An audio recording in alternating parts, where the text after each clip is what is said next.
अखबार की बात है, किसी जंगल में एक कौवा रहता था।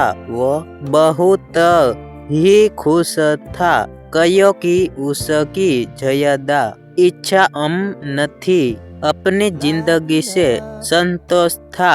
लेकिन एक बार उसने जंगल में किसी हंस को देख लिया और उसे देखते ही सोचने लगा कि प्राणी कितना सुंदर है। ऐसा प्राणी तो मैंने पहले कभी नहीं देखा।